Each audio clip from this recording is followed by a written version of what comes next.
Want to see what's in my Purgatory box? Hi folks, welcome to ScholarBot Tarot. Just call me Mayfield, and thanks a ton for stopping by the study space. I'm really trying my best to cull my collection because there are so many decks in my collection that I just don't really work with and don't have a connection with. Never mind the fact that I just don't have any space for it either. In the past, I have gifted unwanted tarot decks, but my goal here today is to inch myself a little bit closer with being able to maybe sell some or trade some. I know, I have a getting started problem. Here's our agenda. While I'm up here, I'm going to show you a couple of sealed decks that have just been in the box. Then we'll get into the other stuff that's basically just pre-owned.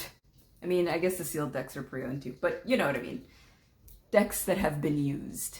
For the most part, everything has been neatly-ish categorized into segments, so there are timestamps below if you just want to skip around. I can already tell this is going to be a long video, so I hope you brought a snack or a beverage.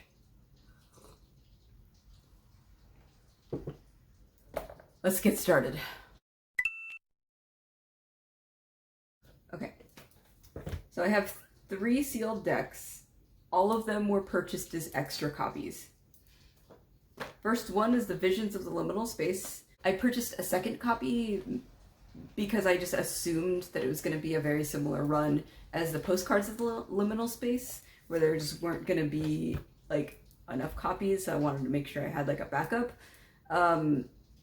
Postcards I did actually purchase at retail price. This was during their final printing, but I only got one. At any rate, that ended up not being the case for the Visions of the Liminal Space, because as far as I know, it seems like it is still available for purchase. But of course, I was still really glad that I did buy a second copy for the option of replacing it if my main copy gets damaged. Lo and behold, 2 cards actually did get damaged. I'll show you it right now. So I don't know what happened, but 2 cards got stuck together by some mysterious substance, and I had to carefully pry them apart. So now Love Garden has a little bit of a tramp stamp here, and Beware Nostalgia has a tear on its side as well. But I mean, I'm still working with the main copy, and to my surprise, working with damaged cards, at least damaged cards like this, it's not as distracting as I thought. So yeah, I don't think the sealed copy of Visions of the Liminal Space is going to be staying. Next one is the Divine Diversity by Joe Phillips.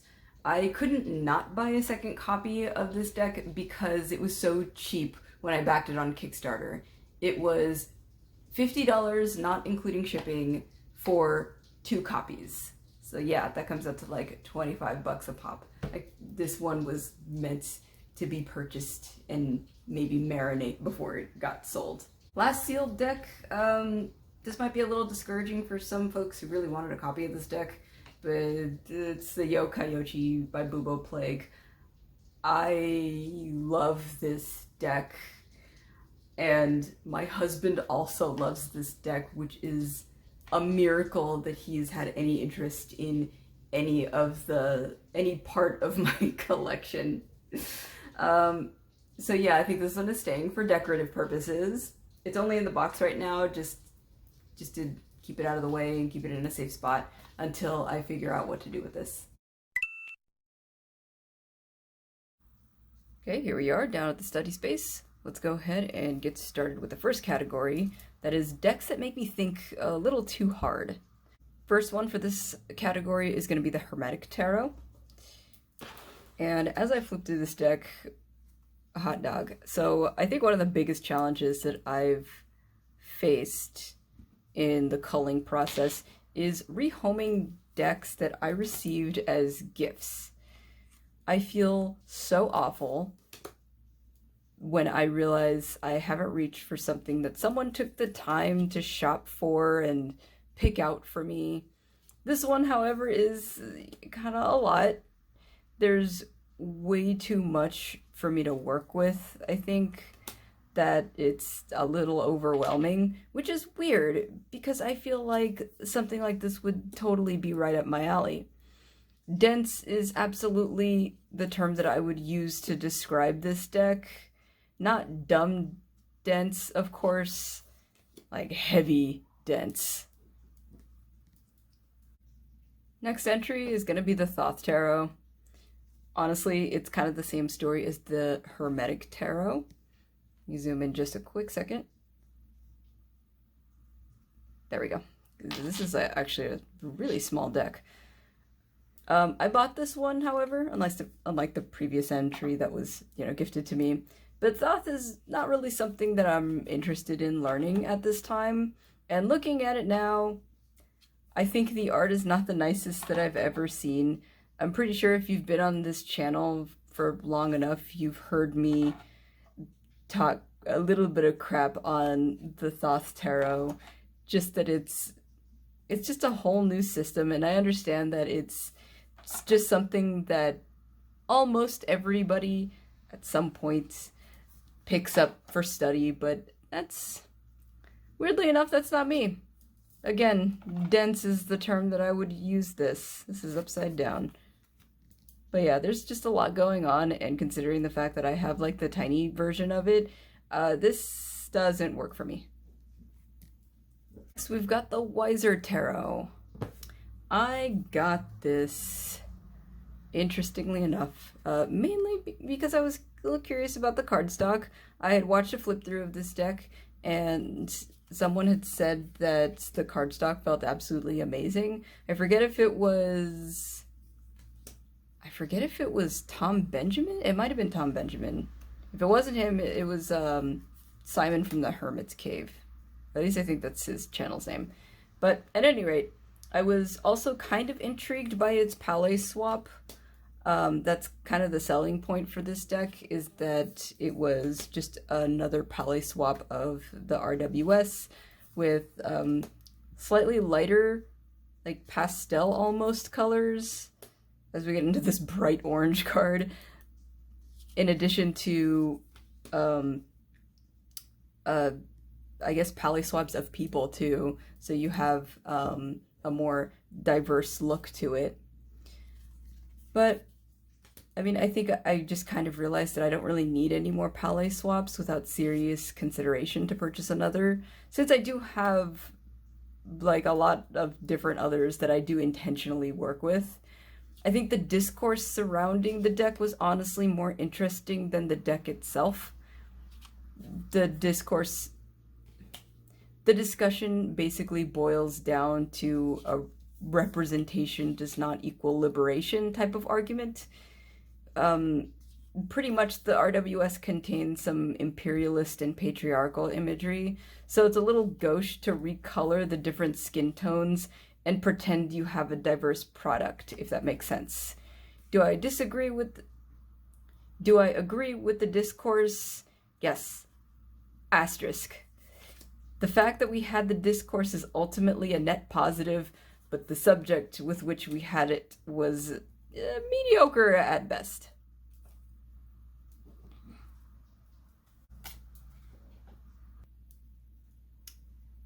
Looky looky, it's the Dragon's Tarot that's in the box, as it should be. Alright, so for my thorough thoughts on the Dragon's Tarot, you can watch Los Scarabeo Lovers, link in the description. But I gotta be honest with you, I am in a slight pickle. I don't think this deck should see the light of day, but I'm also not the book burning or even recycling type, nor do I trash decks. This deck is certainly one of those that, a normal person would probably do that, because hot dog, like, just a TLDW on the Dragon's Tarot. It just doesn't portray the different cultures all that well, and even provides like misinformation on certain historical events and atrocities. And it also like promotes certain stereotypes of some of these cultures And that was definitely something that I didn't expect in a Dragon's Tarot. Maybe I'll leave a note in the box if I decide to donate it or something. Or even, I don't know, I guess sell it. Why don't you find a deck at the Goodwill that has a 10-page essay on why it's problematic and you shouldn't use it? Okay, next we got the Mayan Tarot. This is another old Los Scarabeo joint. More pippish, so, I mean, therefore more culturally responsible by default, I guess. But I haven't used it. And I have Chikome's deck, the shorthand title for it is like the Mexica Tarot. I'll make sure I put the actual name of it on the screen here. But Chikome's deck more appropriately explores an indigenous mythology. Yes, I know that Chikome's deck is Aztec, but I find it to be more intellectually fulfilling as opposed to so vague that I have no information to work off of. Honestly, the same story goes for another edition in my Purgatory box, the Oraculo, oh my god, Oraculo Mexicano. So, yeah, I need a little bit more substance in that.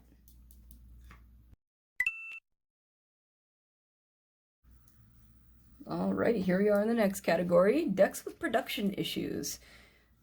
First one is, oh boy, I don't even remember how to pronounce this. It's like Tarot Beardsley Nouveau. Yeah, let's go with that. So this deck is just really hard to look at. Here are the backs for it. I don't know if it picks up on camera, but the oversaturated imagery is just a little too distracting for my taste. I do not remember why I bought it. I think I purchased this on eBay when I was first beginning my collection. I also believe I only used it once and kind of regretted it immediately because it looked a little bit like better and creepier on like online, like through photographs, but when you get it in your hands, like, look at this. This is not amazing. I mean, I'm sure the concept is kind of cool, but the colors hurt my face so hard. And yeah, it's just not 100 for me.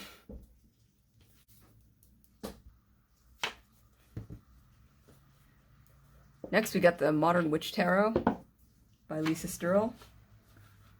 And I'm also on board with folks who don't like the box. It just slides out from under. Not my favorite. This is actually my second copy that I will be parting with. Oh, Jesus Christ. I love this card. This is my ContraPoints card. She looks beautiful in it. Anyways, so yes, this is my second copy that I'll be parting with, as well as another deck that was gifted to me. The first one I actually purchased myself not long after it first came out, and before it was out of print for a short time. Does anybody remember that? When it was like almost impossible to get this deck like at retail price for a couple of months. Anyways, I gifted that one to one of my coworkers alongside the Lightseers, another deck that was in my Purgatory box for a really long time. I really appreciate this rendering of the RWS. There's a lot of diversity, just, well, kind of like not the Lightseers. I mean, yeah, I guess the Lightseers, but mainly the Wiser deck that you saw earlier. But in this case, like, the imagery is actually really fun and relatable. The problem is I just don't have a use for the Modern Witch because the cardstock is so thick and sharp and my hands are delicate. Here we got the Tarotbot Black Edition. I hope you're able to see that. This is the second edition of the Tarotbot, which I do have the first edition as well. The Black Edition is just that. It is the Black Edition. It's got black gilding, black backs, as opposed to the first edition, which has gold backs, and it's also bordered. I originally backed this for the mini Oracle, because this is pretty much exclusive to the second edition. But I find myself reaching for the borderless edition a little bit more. This is a total tangent, but I feel a little bad for the artist, Michael Murdoch. Both Kickstarters were total success, and the campaigns and productions seemed to go super smooth with everything arriving in a decent timetable. But both times people had issues with the production quality when it finally came in. Like, even with my first edition, a couple of the cards came damaged. So, like, I don't know if you can see that, but it's a little chewed up. And I know one of my queens is like that too. It's this one. Yeah, so it's like, yeah, it's like kind of gnarled a little bit. Not a big deal though, not for me at least. But the black edition also had like some minor tearing of the border area when you would actually tear the cards apart. I mean, not like literally tear them apart, but you know, brand new deck comes in and you have to just kind of peel them apart sometimes, especially with gilding on them. However, for me, like a marker was a pretty easy fix to that. So like the cards look perfectly fine. I think I just prefer the borderless editions because it really frees the art. Not that this one isn't nice, but you know, that's just my preference. Out of the box is the Inkwitch Tarot deck by Eric Mail. This deck was an interesting experience for sure, but it's a little incohesive for me personally.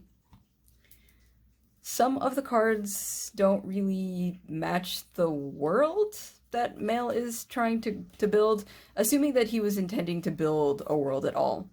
I was specifically intrigued by the Tower card because it was the first time I'd ever seen an atomic bomb depicted in a tarot deck. Let me look for it really quick.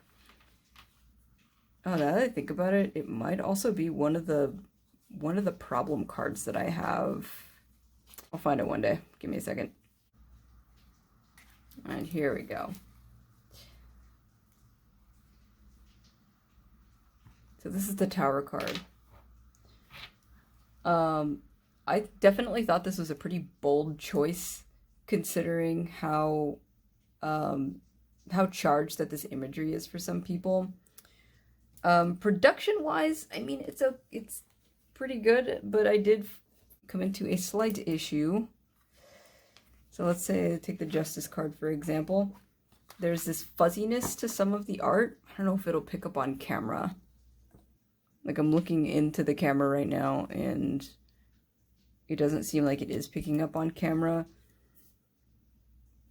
But I will go ahead and just kind of say that a few of the cards look a little bit blurry, and it does disorient me quite a bit.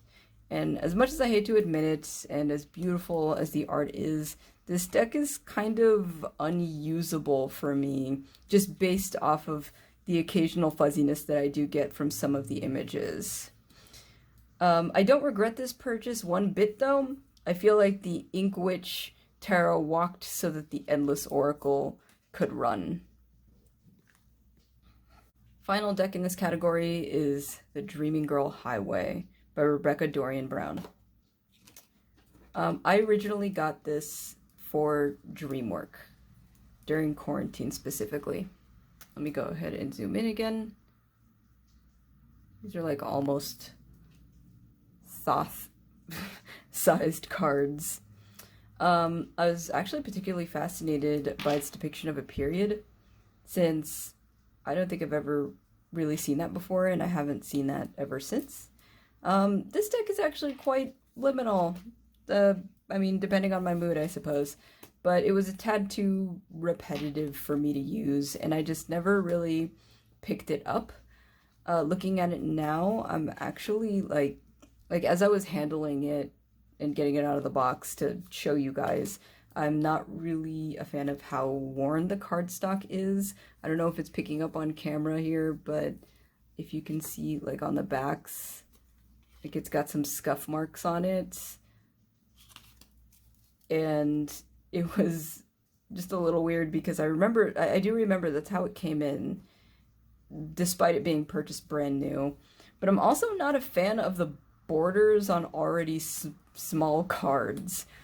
I don't know, maybe this would have just been better as an Oracle-sized deck with no borders.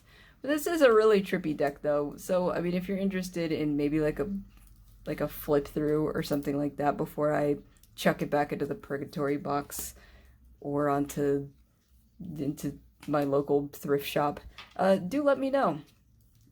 And maybe we'll take a look at it and I'll have some more thoughts for you all.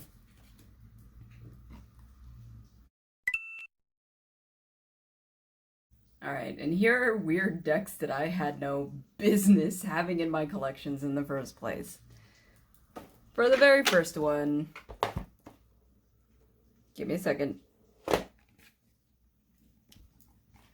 We've got the original RWS. You know, this is just a commonly printed RWS deck, which I recognize is the opposite of being weird. But hear me out. In my collection phase, I really wanted a regular RWS deck for reference, but I was kind of overwhelmed by the amount of rider weight variations there were.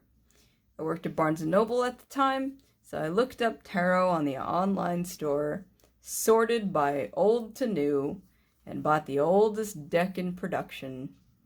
It was this one, and I immediately ran into a problem. The card cut was uneven, making riffle shuffling the most miserable experience. So technically this entry can double for decks with production issues. But honestly, yeah, I had no business buying this. There was really no point to. As you're seeing now, I would eventually trim this deck. And even that was kind of a grueling process. Like, I wasn't excited to do it. I felt like I had to, at that point, just double down on trying to bond with this dumb deck. It looks fine, but I could just buy a borderless version, you know? God damn it. Next on the list is Tarot of the Liminal Spaces, my biggest disappointment of 2023.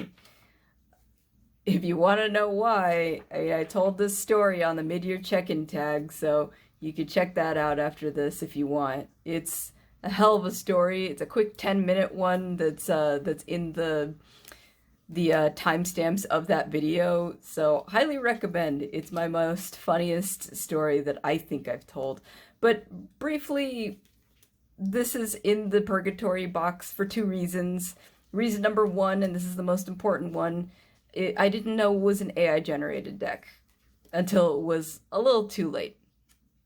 Reason number two, now that I've flipped through this like twice and now that I'm looking at it like a third time, I'm recognizing that, I mean, I mentioned this in the mid-year check-in tag too, but basically the images that look more like photographs, like this one for example,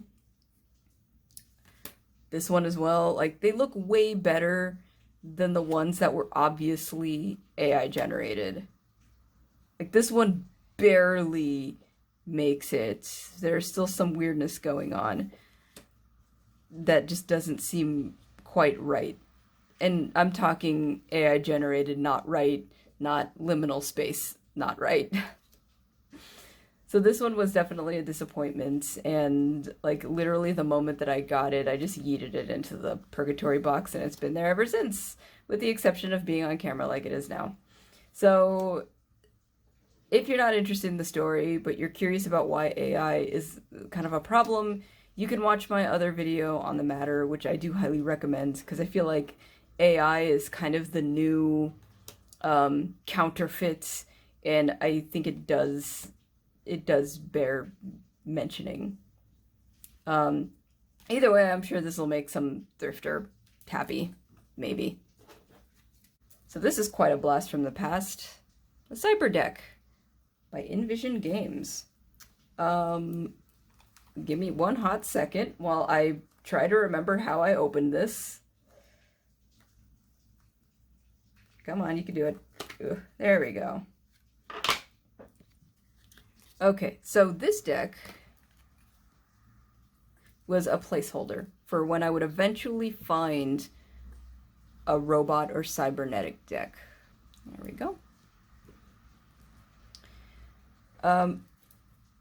It was nice while it lasted, and I think this was actually one of my first purchases of on Etsy.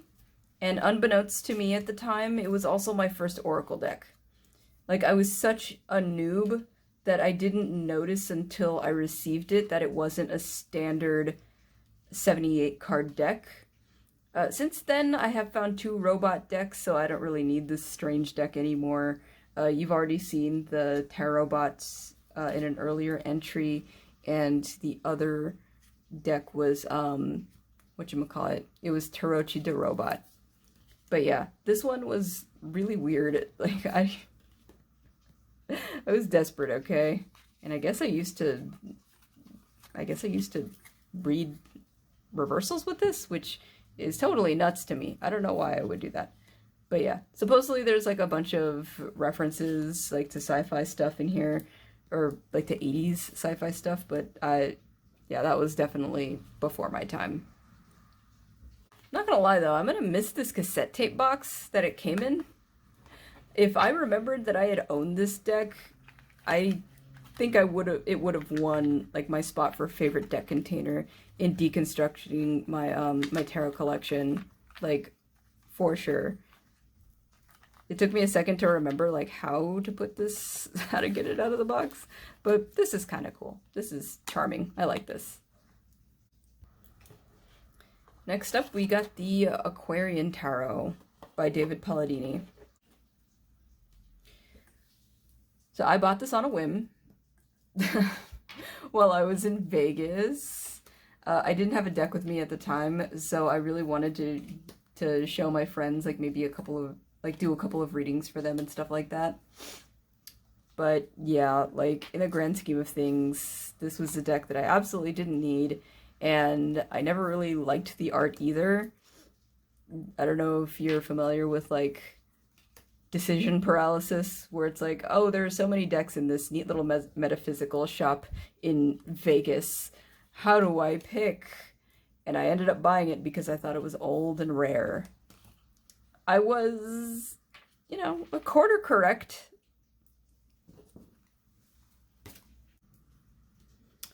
One more entry for the... This is actually a surprise entry because I completely forgot that this was in the box. Hence why I don't have script for it. So here we go. I have the Dishonored Tarot deck.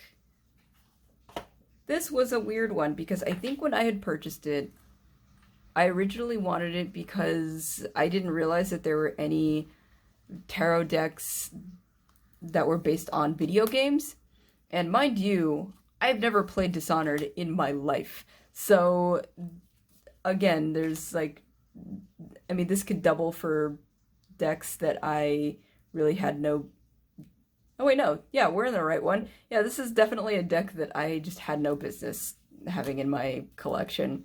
This is also one of those situations where this tarot deck is really supposed to be made for playing a game out of. The game is called The Game of Nancy, which I think is used in the actual video game. But again, I'm not 100% sure because I've never played Dishonored, like, ever before. So yeah, this one is like kind of cool. Like, it's in a sense that, you know, I like its shape, I like its feel on my hands. The pips are kind of neat. And if I had ever played Dishonored, I'm sure I would have been a lot more excited about, like, the different characters that we're seeing in the court suit. But yeah, this is Dishonored deck, and it's been in my Purgatory box for so long that I forgot it was in there. Okay, so now we're in the category that's a little more bittersweet, I suppose. This is Time to Say Goodbye. These are decks that I had valuable experiences with, but I've just kind of grown out of. The weird part about this category is that there are two subcategories. First subcategory that I'm going to show you is actually going to be decks that I'm most likely just going to take to my office. The first one is going to be the Wandering Moon Tarot. Let me go ahead and grab some of the cards. So this is just an incredibly beautiful deck. Look at that sheen. I mean, what else is really for me to say about this one? I just love looking at it, but if I'm being quite honest, I just don't really use it very much outside of the first few weeks that I had received it. It's very rare for me to want to reach for it as well, but I do like the feel of it. Like, the cardstock is really very nice. Again, I love looking at it. I have quite a few monochrome decks in my collection, and this is definitely one of those that I enjoy staring at whenever I get a chance to maybe just kind of stim with myself. So I feel like this is a good stress reliever deck to have in my workplace. Not that work really stresses me out per se, but you know what I mean. I definitely know that my favorite card in this deck, let's see if I can find it here. There we go. So my favorite card that just tumbles out onto the desk is the Hanged Man.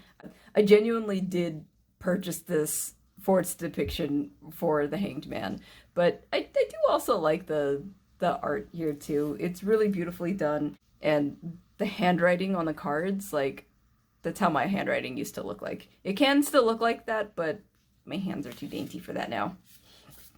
Next one that's probably going to work with me is going to be the Marigold Tarot by Amrit Brar. Again, this is definitely a hard one, just a difficult pill for me to swallow that this made my Purgatory list. I really thoroughly enjoyed working with the Marigold Tarot. When I was an undergrad, I took an entire class on Sikhism, so it was really an honor and a joy to connect with a lot of the Punjabi Sikh iconography in this deck, like, you know, the bracelets and the sword and even like the turban. I just haven't reached for it, you know? I did try reincorporating it back into my practice recently, and honestly, I think this is just one of those situations where the thing is pretty and I love looking at it, just like the Wandering Moon, but it's just going to take up space that I don't really have, so this is definitely going to take up some space in my office now. And the last deck that I'm taking to work with me is the Tattoo Tarot. This is the Ink and Intuition. It's currently in the bag that came with the Witch Oracle, and as you can tell, this is a heavily modded version of the Tattoo Tarot. It is trimmed and edged in a red marker. At least I'm pretty sure it was a red marker. I actually recently started working with this one again within the last week or so, and it was, you know, it was a good time. Good reading. It was a joy to journal with as well, so I did enjoy that experience. And yeah, I mean, this is another one of those situations where I just I don't need it here anymore, but this could make like some really nice decoration and perhaps even some use at work with me. So yeah, just a big thanks for this this deck to be in my life, and we shall see what I decide to do with it. Again, this is Purgatory. This is a Purgatory Box kind of thing. So I fully recognize that some of these decks might not even make it to my office, but you know, here we are. Okay, so now we're at the subcategory 2. These are decks that are probably going to be leaving my collection entirely, and we begin with the Spirit Halloween. This is, clearly I got this from Spencer's, but yes, this is the Spirit Halloween Tarot. This was another gifted deck, and yet I feel a tad different and better about rehoming this one than like the Hermetic Tarot. I actually spent a lot of time with this deck. I had a lot of fun with the different mythological creatures. This is even one of the first decks that I trimmed with scissors before gilding it in gold. If any of you guys have any experience with having this tarot deck, you'll know that there's like, I mean, it's a cheap deck, right? Not totally in a bad way, but there are some wonky production thingies with it. Like, I'm trying to remember like what it was that prompted me to use scissors to get it off. It was like these weird little, I can only think of them as like skin tags. But it was just these nodes of cardboard that was just attached to the cards, almost like it was perforated from like a bigger card sheet. So yeah, I just had a great time with it. I just don't really need it anymore, you know? Next we've got the Phantasma Oracle by Chris Smith. This is a fun little deck. I actually have 2 copies of this deck. This is the square one that you're seeing right now. Let me go ahead and zoom in just a little bit so you got a better look. There we go. This is a very tiny deck. Yes, so we have the square version, which you're looking at now, and then we also have the round version in a movie tin, which I've shown in this channel before. I really love the movie tin version because I just appreciate all the extra love and pain that Chris Smith put into manually cutting those cards. So yeah, I'm definitely keeping the round version. It just needs a little trim to clean the edges up. But yeah, I'm trying to, for the most part, get rid of like any copies of tarot decks that I have, just because I don't need them.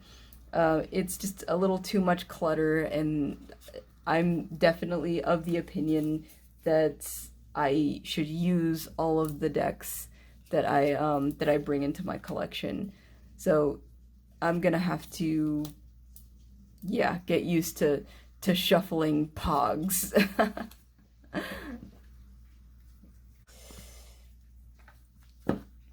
Okay, I know, but I can explain. So yes, that is the Dust to Onyx that you just saw flash across your screen. That is in my Purgatory box. Here are the backs. This is by Courtney Alexander, which you probably knew already because number 1, this is a very famous deck, and number 2, I did a book report on this not that long ago. I just kind of want to sell this one so I can get the full size, because I hear that the full size is actually pretty baller. Which I mean, I hope it is, like, because it is a pretty penny. This is the travel size edition that you're looking at right now. If I remember correctly, it was $60, not including shipping. And you can also purchase the Dust to Onyx guidebook as like a paperback, which I think is way better for like study purposes. But now that I have done the studying purposes, I almost want the bigger edition for the full experience, if that makes any sense. Not to say that this one doesn't offer a full experience, just to say that I hear that the full size just has some extras. I think it has like an extra card. This one does too, but it's like the Onyx card, which is supposed to be like your reflection, which I already have that in the Black Gold Lenormand. I want something maybe a little more fancy is what I'm trying to say. I'm a brat, I know. But yeah, if you want to know a little bit more about the Dust to Onyx, you could definitely check out my tarot book report on it. That one was it was fun to do, and it was a delight to read through the entire guidebook. Okay, and then for the final entry on this category is the Lost Hollow Tarot by Pixel Occults. Here are the backs. This is the Kickstarter edition. So I actually was one of the OGs that backed this on Kickstarter. I featured this deck in my Queer Decks for Pride last year in 2022, I believe, saying that it tended to give me messages that I couldn't work with very well. At some point, this thing is going to have to give me a good message, right? God damn it. That was a real pull, by the way. That wasn't staged. If I'm being honest, I wouldn't be mad at maybe trading for a later edition that matches the red hand Lenormand, which is also in my Purgatory box. But I don't know, we'll see. This one's just a little bit weird to part with because, I mean, again, this was a fun experience. Like, it definitely made me feel things despite all of the mean messages that it gave me. Or the confusing messages that it gave me, rather, I should say. But it is truly a beautiful deck. I would hate to part with it just for the sake of parting with it and not for the sake of quote-unquote upgrading it to one of the more recent editions that has, like, bolder colors. Because you see, like, there's this beige, this, like, beige-ish border going on. I believe the second edition of this deck was borderless, and the reds were very red. It was crimson, and the blacks were very black. And even the whites were very, popped out as well. The fun part about this edition, however, is that it does come with these two... Oops, it's upside down. These two little patches of the Fool and the Wheel of Fortune. And it comes with its own death card. This is the Kickstarter exclusive death card. Not a bad death card, of course. I think it's like super badass. But the problem is it doesn't fully fit in the deck. Not in a not too big way, but more like you can definitely tell that it's a little off color from all of the other cards. But, you know, it's still a cool little addition.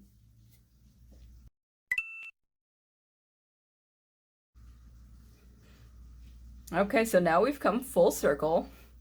Here's some more copies that I thought I would use, but definitely didn't need. And for the first one, it's gonna be the 5-Cent Tarot by Rick from Madame Clara. I have the lavender and the graphite edition. Here's the lavender. And here's the graphite. Pretty, right? Well, I already have the first edition in pumice. What you're seeing right now is the second edition, and you're also going to be seeing these, like, some of these are going to be upside down, because this is one of the few decks that I would actually read in reversals with, mainly because of the keywords. But at any rate, yeah, so yeah, I have a total of 3 copies of the same deck. I have the first edition already in pumice, and I work okay with it. I honestly just didn't need these two. I pre-ordered the second edition in graphite, thinking that it was going to be a little more different than the first edition, but it ended up being exactly the same. And then I purchased the lavender version separately alongside Madame Clara's 2-penny Oracle, which you'll hear about in another video. But that one is also in lavender. I am really proud of myself for using the living hell out of the graphite edition, but I definitely find myself preferring the first edition. I haven't really made use of the lavender really at all, with the exception of times that I would use it alongside the 2-penny Oracle, just because they match. But yeah, this was, I got a little carried away with this one. Not that the next entry is really any different, though.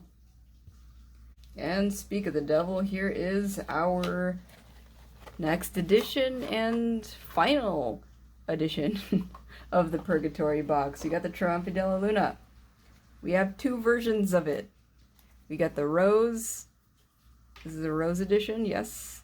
And the Standard edition.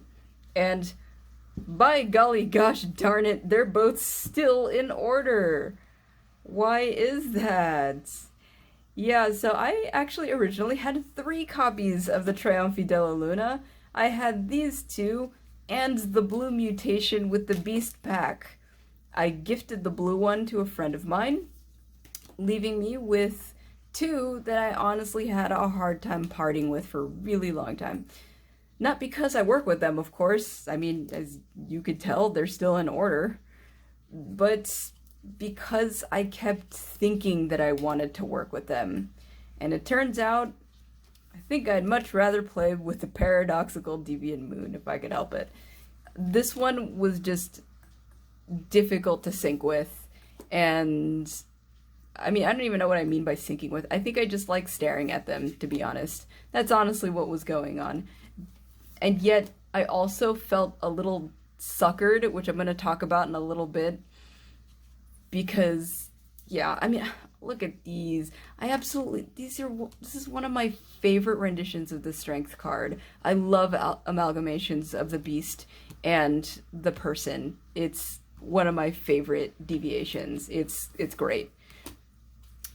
But yeah, that's really the only other thing that I can say this. And it does pain me to part with this deck because I also really love the Queen of Cups.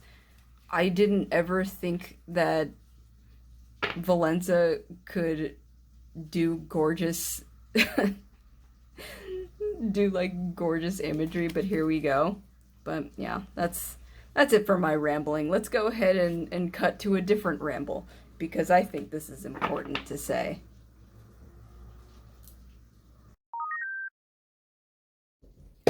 So, not gonna lie, I became a little burnt out with both Rick and Valenza circa 2021 because both of them were releasing stuff just left and right, like within a year.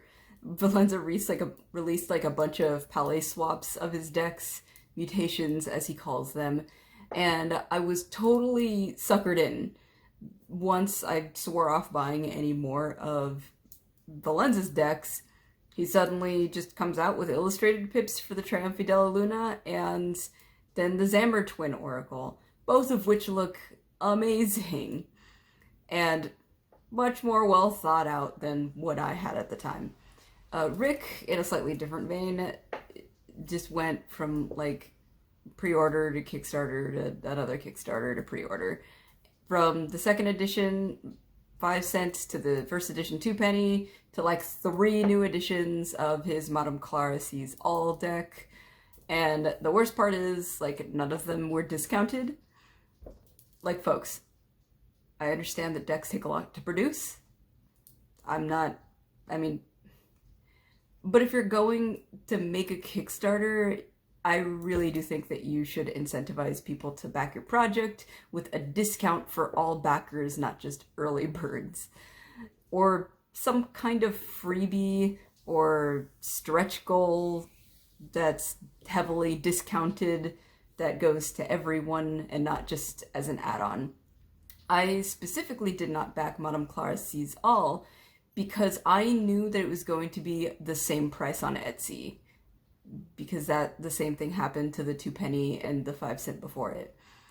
The deck not meeting its goal was completely predictable, but I was pleasantly surprised to see Rick listing it $10 off as a pre-order on Etsy. So, good for him.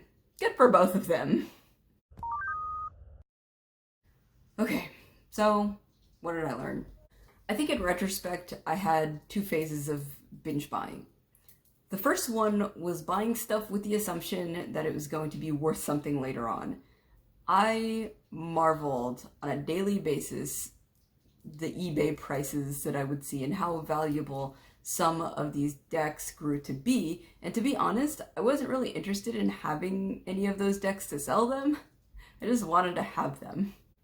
My precious. Mind you, this is when I discovered the Hexen 2.0 tarot, only to realize that tarot decks could actually go out of print, even mass market ones. It was a very 1 year of collecting behavior, if that makes any sense. The second and biggest wave of purchasing was during quarantine. My collection increased by like 75%, and how could it not? I was furloughed from Barnes & Noble in March 2020, so I had that sweet 40% off employee discount that would still be available to me for an extra 9 months.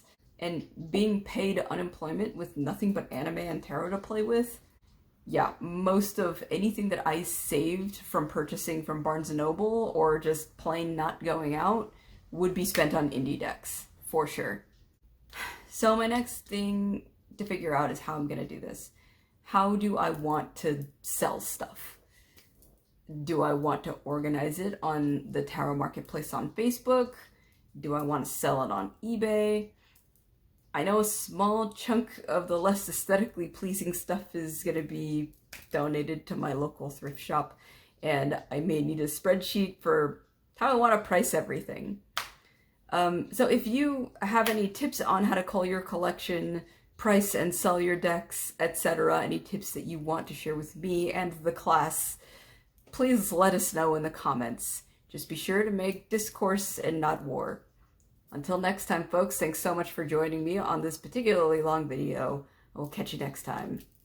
Bye!